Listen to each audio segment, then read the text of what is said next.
All right, look, there's no interview process. Hop on a computer and do some work and get paid. Pretty easy, huh? 5,000, hit complete. Boom, I get my 5,000 joy bucks. Let me go ahead and hop on this computer. Let's go ahead and work a little bit. Got my 4,000. Subscribe.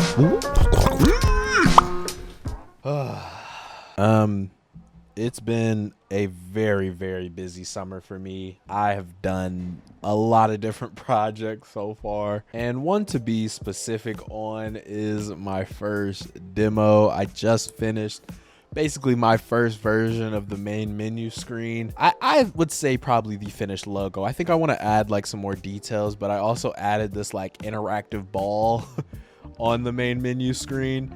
And I'm probably gonna add like a basketball sound to it, but I am slowly finishing my first standalone demo. I can just go ahead and show you guys what that first screen will look like. They've been watching from a distance, whispers in corridors, suits on tablets. All they had was a name. Yours. You got 5 minutes to tell us who you are and why we should care. This will definitely be the first menu that you'll be on to basically customize your character. I asked the members of the YouTube page for some names, so even randomizing, you get a bunch of random names that are in here. Randomizes your person with all of the different variations of clothing, faces, eyes. We are talking 1,000+ variations we could have here. I'm not going to show what the other screens look like yet because that will be a separate video, but the first demo will be creating your owner for a basketball team, so I'm really excited for that. But man, I've had to take a break from that, and program that I usually take a break from working on that is Roblox. I enjoy Roblox because it helped me get into game development. But I mean, I've been on Roblox since I was a kid, so being able to now develop on Roblox has been pretty fun. So once again, I have a staging area and basically the full game. I like coding on the staging area just in case I mess stuff up or I'm just trying stuff out. And then once I feel like it's at a very, very good spot, I go ahead and put that into the full game. So what this video is about today is I have added quests. This is my first time ever working on quests in any type of video game. So it was a pretty big learning curve. So we're just going to walk through my thought process on making quests in my game and kind of where I see the development of this game going. And if this is your first time seeing me, go ahead and like, subscribe. If you enjoy coding, art, even just gameplays and stuff, come on back. So around the map, you can see these exclamation marks. Anywhere these are on the map, these will be where the quests are. Currently, there are 4 of them. I started with 2, then I was like, 2's not that much, let's go to 3, and then I ended up with 4, and I actually already have a few other ideas. The quests are only location quests as of now. We will add item quests and different things, but there's just not a lot of items in the game yet, so it just didn't make sense to just accelerate that development, just because I'm still trying to think through what items I even want. In this as well, we have added titles. So there are multiple titles in the game. I'm going to show a little bit about how that is set up, but you as a player cannot set the title. The title is given to you based off of how many joy bucks you have. So we're actually going to be able to see it change, and we're going to see the quest really quick. So I go ahead and click see quest. So you get a headline, you get what the quest is, you get the reward of how much you're going to get for the quest. You hit accept, and I added a new button here in the corner. This was not always here. Click that, and bam, you have a active quest, then you have a completed quest portion. And then I thought this was really cool because this was something I just always pictured for quest, is you hit the track button. Keeps that description, it keeps that headline, but it also shows you how far away you are from the quest, and it even changes color based off of, oh, okay, you're getting closer, it's yellow, you're getting further, it turns red. A player who just joins the game, how can they learn about all the things that this game has? So this is one of the very basic things about the game, is you can vote on upcoming features. So I wanted to show that to players soon as they spawn in. Walk over to the voting booth located in City Hall. As you can see, it turns green. So you're like, oh, it's in here somewhere, right? Oh, nope, not that way. Oh, it's getting green. It's getting more green. Boom. So soon as you it's basically a part. I'll be able to show that. But as soon as you cross this point, it basically shows up with that exact same screen that you accepted the quest with, but it just changes it to the completed one. So I even have separate text here. So this is the voting booth where you as a player can make a difference. Go up to the feature you want and press vote. You can vote every 24 hours. You hit complete, you get the notification, plus 5,000 joy bucks. As you can see, I'm plus 5,000 richer. Still broke though. So we're going to go ahead and vote.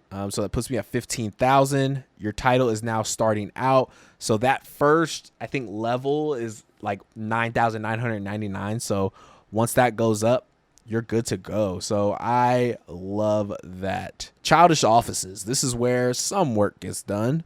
Take a look around, head upstairs, and check out the computer. So go ahead and click accept. Oh, let me go ahead and track this. So once again, it's upstairs. So like even somebody would be like, okay, I think I'm heading the right way. Oh, there's some stairs over here. You can see it. It's even counting down just by the floor. So really, I love this feature. Like this was like a random idea I had. And then once again, you cross by here. All right, look, there's no interview process. Hop on a computer and do some work and get paid. Pretty easy, huh? 5,000, hit complete. Boom, I get my 5,000 joy bucks. Let me go ahead, hop on this computer. Let's go ahead and work a little bit. Got my 4,000. In the instant you buy something super expensive, your title goes back down as well. So once again, you're not assigning your titles. It's just based off of your wealth. So when I develop, I usually make it a point to just take screen recordings. If it's I just finished something, if I get stuck at something, so I can make these types of dev log type videos, so I can just go back. And it's fun to go back because once again, I get to see how much I've learned. But once again, I get to show the process to people who may be interested in this, show people that I kind of know what I'm talking about. Like there's a lot of reasons why I kind of just document everything that I'm doing. So going through it all, like it's basically just frames. Like everything on a Roblox UI is frames. So I just have a frame, and then inside of that, I put some corners in there. I put some padding in there. I put the headline labels in there, and I put a button in there. This was like the very first design, but I realized I made this design off of like 3 lines of text, which like, I love this design. I think that design is a lot more cleaner, but I want to add more detail. Like I said, if we want this to be a tutorial, how much can you learn from a game if you're only getting a line or a sentence just for aesthetic purposes? So I know I can improve the UI and everything, you know, down the line. But as of right now, I just wanted to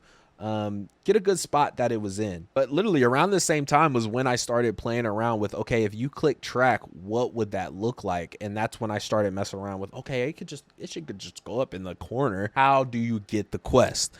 I thought about doing an NPC, but I think doing NPCs and AI, like that's going to be a whole nother mission. So really, I just wanted to put a part that could be removed or put down every time a person goes to it. The quest symbol was fire. I did download this straight out of Roblox Studio, but when I downloaded it, I also edited it again in Roblox Studio. So this is when I tell you guys, like, Roblox Studio is a ton of free resources. I changed the coloring and manipulated it to make it look like it was for my game. So it fits perfectly into the game. As you can see, I say this in a lot of the videos that I work on, is like step by step. Like I've caught myself so many times trying to do the end goal. Like, how do you know which quest you're on? And like, you have to really go step by step. So like this test right here was purely just testing if the quest button worked to open up the menu. Like that was it. Like nothing was supposed to be working here. I just wanted to be able to click the quest button and the quest menu pops up. And then it's like, okay, once the quest menu pops up, I probably need an X button to be able to close it out. So I had to add an X button to make sure you could close out the menu. Yes, it could be an escape button or something like that, but other things in my game already have an X close button, so why don't I just keep that up? Went into wanting to make the exclamation mark a little bit more interactive. I wanted it to bounce. I wanted to spin. I wanted it to do all of that. Like I said, just like you go into a video game and you see, oh, a quest is over there. That's the exact feeling I wanted. So lesson learned there is, if you have one part or one item or one 3D item, you can do a lot more animations, customizations, different things like that. So that's why it's kind of good to understand Blender a little bit, because I could have just made this mesh in Blender and put that skin on the mesh without having to do any settings within Roblox Studio and have a lot more freedom doing it. They're two separate parts. It's the 3D model, and then it's just a piece where that's going to be the quest module every time. So when that's clicked, it's going to open up the quest. How does it know which quest to open up? In my replicated storage for the quest, I have what's called a module. I learned about modules a lot when I was building the voting poll system with the homie AB.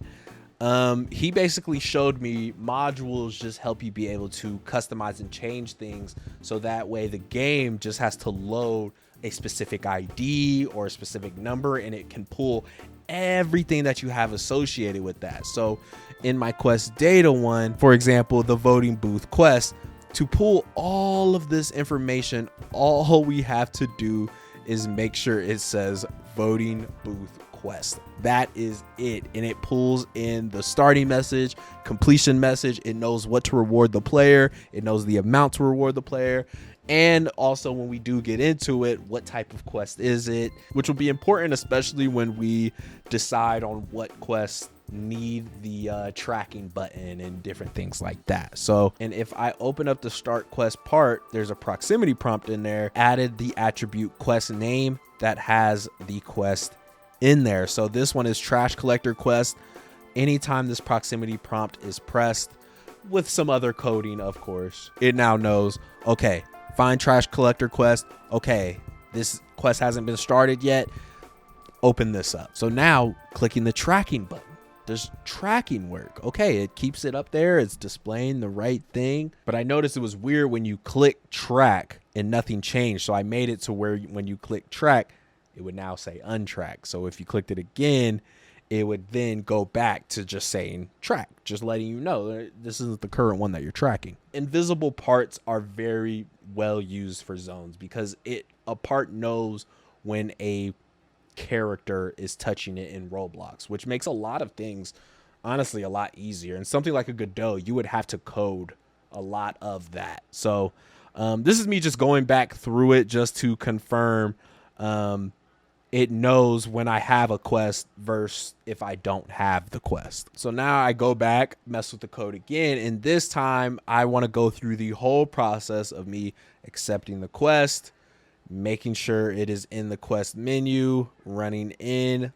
going to the completion zone and getting the complete thing, clicking complete, and actually being rewarded for the quest. This is just a project to just constantly get my mind off of working on my demo. I would work on this probably like 10-15 minutes here and there, just depending on how much time I had, but it was just the perfect like side quest while I've been working on my demo. And I've never done quests before, and it was something that I wanted to learn, which I have been using Roblox to do a lot. I would definitely say the hardest part about balancing a mobile and desktop version is, like, as you can see, the track thing was working perfectly, but it was just too high up in the corner, and then the quest menu was all off balance. So like those types of things really get you, because like, I'm not that good at porting games and like making sure it works well on mobile version. Like, I'm learning all that on the fly. And Roblox has forced that, because there's so many people that play Roblox on their phone, but there's also so many people that play it on a computer. So like, I don't want to lose a player base, because there's developers on Roblox right now that are developing on mobile, computer, and console. Like, I couldn't even imagine doing that right now. So making sure it works on mobile and PC has been my battle, especially with like the UI and how it looks.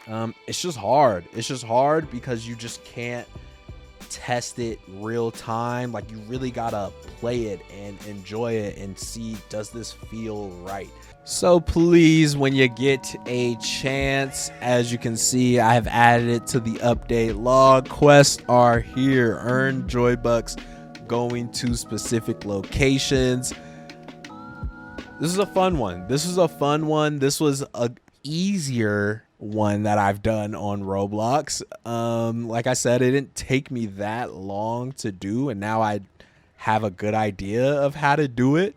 Wow, combat is going bonkers right now. That is most likely gonna be the next time you see a video from me related to Childish County. I have added some small things for those who haven't seen it in a while. I added like a passageway. This will be expanding to a new part of the map soon. We need to add more items. Like I said, if you own the coffee shop, like you can make coffee, but I wanna talk about like where do you get the coffee beans from? You know what I mean? Like I wanna create a true economy where nothing moves unless someone else is moving it. Show you guys one of the newer areas that we do have.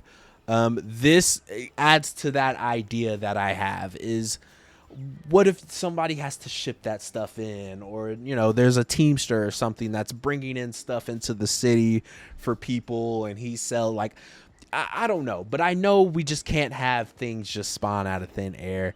And I think that would be a very, very good kind of Passover to just some small combat stuff. It'll be my first time working on combat features. I don't even know the first thing about combat in Roblox. The only thing I know is like the health. This has been a good project for me to not only just continue to improve on my coding skills, but I mean, y'all, like to know where this game started to where it is now is absolutely insane. So link will be in the description if you want to check it out. Like I said, go ahead and subscribe if you enjoy this type of content, and I'll catch y'all again, man.